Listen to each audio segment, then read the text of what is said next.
I'd like to take this opportunity to thank you for all the hard work you put into today, and thank you for all the hard work you put into getting me to help with today. Although, as James and Phil will probably tell you in a minute, you didn't need much persuading. I'm being a troll freak. You look absolutely stunning today, and I'm incredibly lucky to be your husband. You are the most kind, caring, and selfless person I've ever met. You always go out of your way to help other people, and you never let it faze you. You're always so happy and cheerful, and you love a good belly laugh.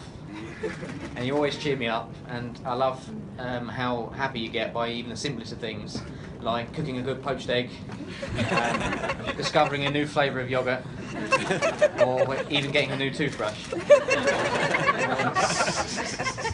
Unless you're hungry, and then none of that is true. But I'll honestly do my best to make you happy every day, because you are my best friend, and I love you with all my heart, and I can't wait for our future together. So for one last time, ladies and gentlemen, if you could stand and raise your glasses and join me in a toast to my beautiful wife, Sophie. Sophie! Good evening, ladies and gentlemen. For those of you that don't know me, I'm James, and this is Phil. Hang on. So I'm James, and this is Phil. And we'd like to start by thanking David for those kind words before we return the favour and completely humiliate him on the happiest day of his life. Now you're probably wondering why Dave's gone for 7 best men today, rather than the more traditional one. Well, that's something that we wondered too. I mean, I've got enough stories to completely humiliate him on my own, let alone what the 7 of us have managed to come up with.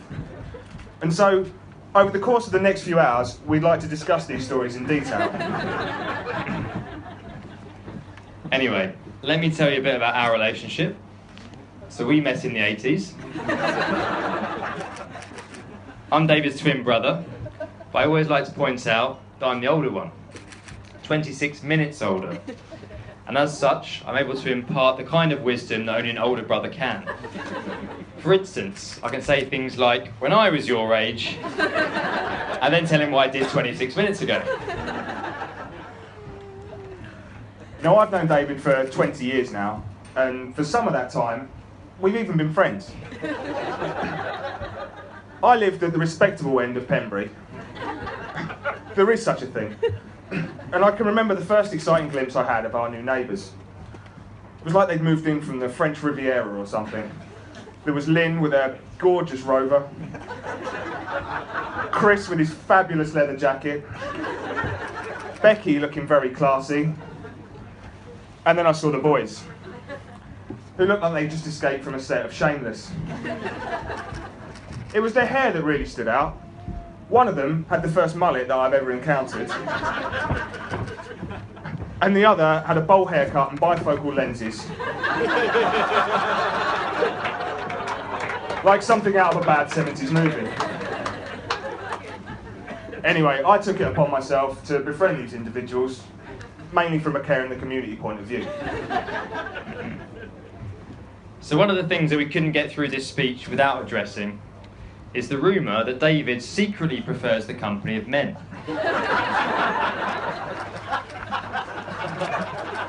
For some reason, when people first meet David, they always assume that he's gay.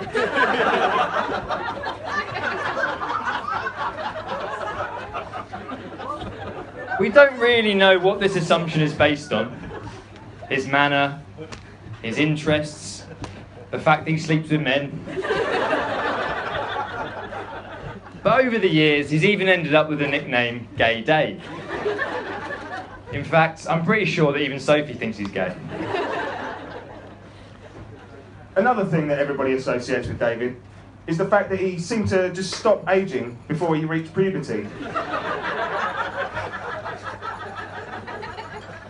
As soon as David hit 12, he literally stopped aging.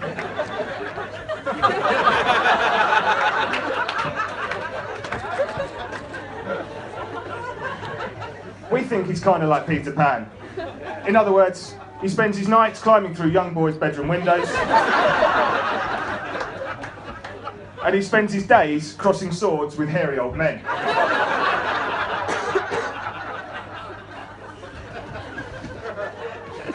Now, as David's friend, I've always tried to look out for him, but I wish I could say he's done the same for me. Many years ago, we were down the garages, underage drinking, when some of the residents clocked us and ratted us out to the filth. Luckily, the three of us had a strict policy of all for one and one for all. Or at least that's what I thought. Turns out their policy was every man for himself.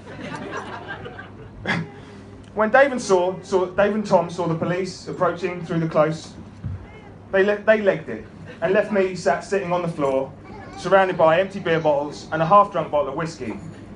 I looked about as innocent as Wayne Rooney stepping out of his car. It was around this time David went through a bit of a lazy patch in his life.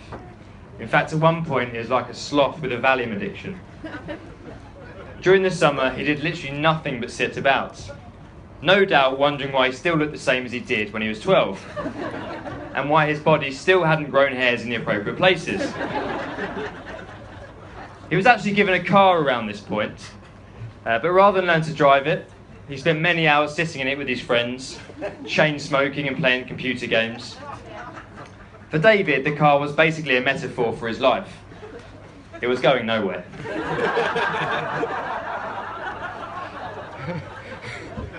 But eventually, his lazy phase came to an end, and David's first big job was at a bank.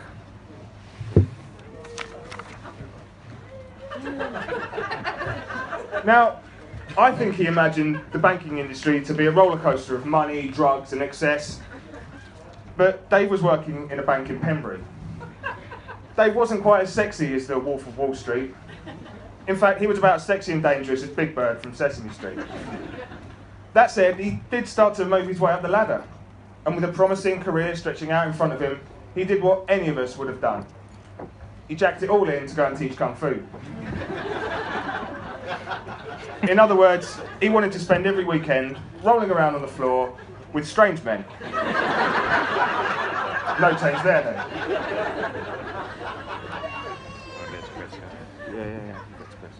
But he was certainly very passionate about his martial arts. He even got a tattoo that he claims says Wing Chun. Now, we've often wondered what this actually means, and whether it says something wise and philosophical with deep personal meaning to David. Luckily, we have a picture of the tattoo here today, and even more importantly, someone who can translate it for us. So, just going to go over to our friend. So, Chris, if you don't mind standing up, if you could translate this image for us. Yeah, I'll definitely do my best. Yeah, interesting. It's fun to stay at the YMCA.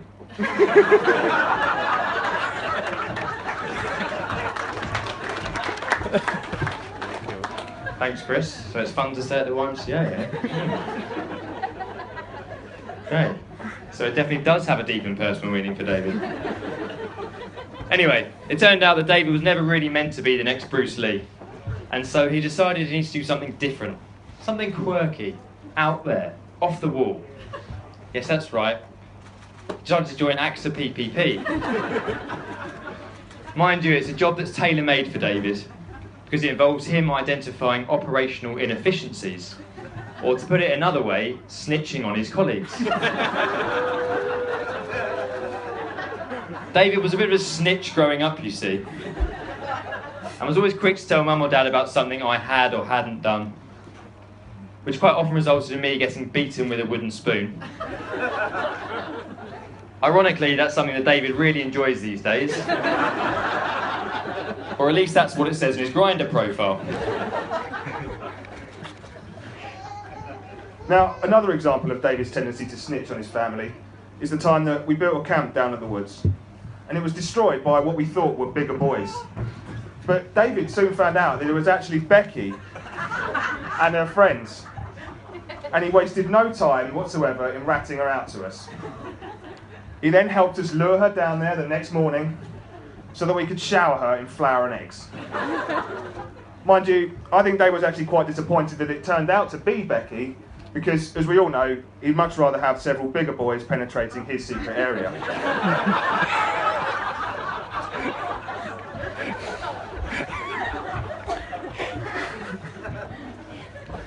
Now, a lot of you know this, but one of the things that really annoys me about Dave is the fact that he always wears odd socks, except today, it turns out. But according to Dave, life's too short to worry about wearing matching socks. But it isn't too short to worry about exactly how many gems were placed on each of these tables, which he counted them out, I'd like to point out, so that each table was equal. So anyway, during one New Year's Eve party, he managed to come around my house, sneak in and swap my socks by 9 p.m. So I found out and immediately went back and rearranged. Yeah, I'm sad, all right? But I went back and rearranged them. By 11 p.m, he'd done it again. He's like some kind of gay sock ninja. Nowadays, whenever Dave comes round, I'm forced to remove the sock drawer entirely and lock it in a separate room just so that he doesn't have access to it. I'd honestly trust the McCanns more with my socks than I would David. Too soon?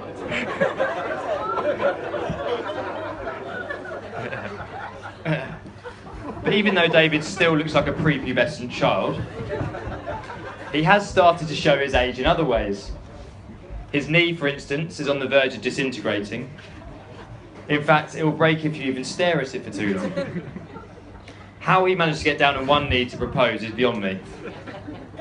In David's case, the phrase popping the big question might not actually refer to will you marry me, but to the equally important question, will you please call me an ambulance?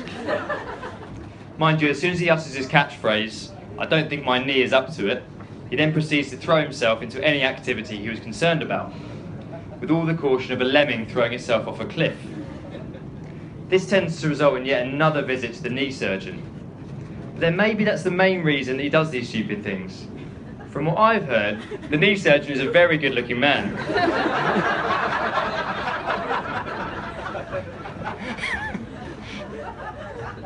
Still you, still Is it? Okay. I've always taken my role as older brother very seriously. And it goes without saying that I've always had David's best interests at heart.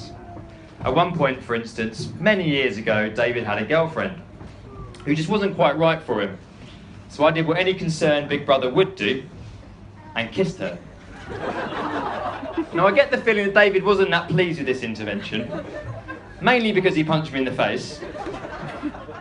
But hopefully he can now appreciate that I was guiding him down the right path, which would eventually end to him meeting Sophie. David, you're welcome.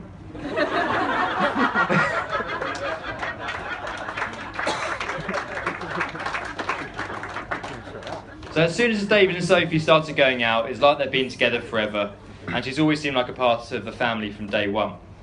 Sophie, it goes without saying, you're absolutely stunning today. David is a lucky boy. A lucky 12-year-old, slightly homosexual boy.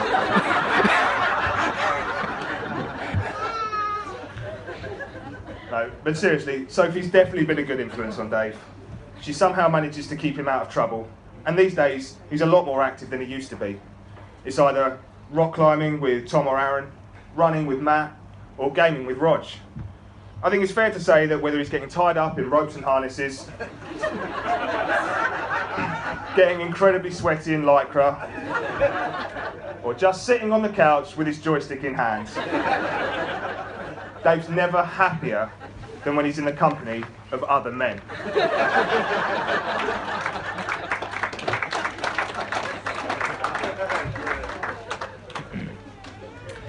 It makes sense, really, because David's definitely the girly one in this relationship. When my wife Samantha asked him how his wedding plans were going, for instance, he very excitedly said, "Oh, you must see my Pinterest board."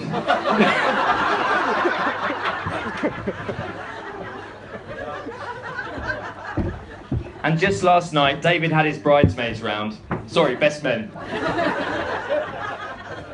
Showing us a PowerPoint presentation, which included blueprints of the venue and in-depth instructions for today.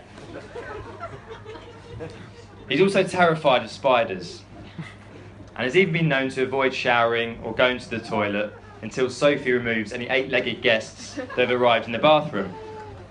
So needless to say, Sophie definitely wears the trousers in this relationship. Sophie, having lived with him for 18 years, all I can say is good luck. Now, it's said that everyone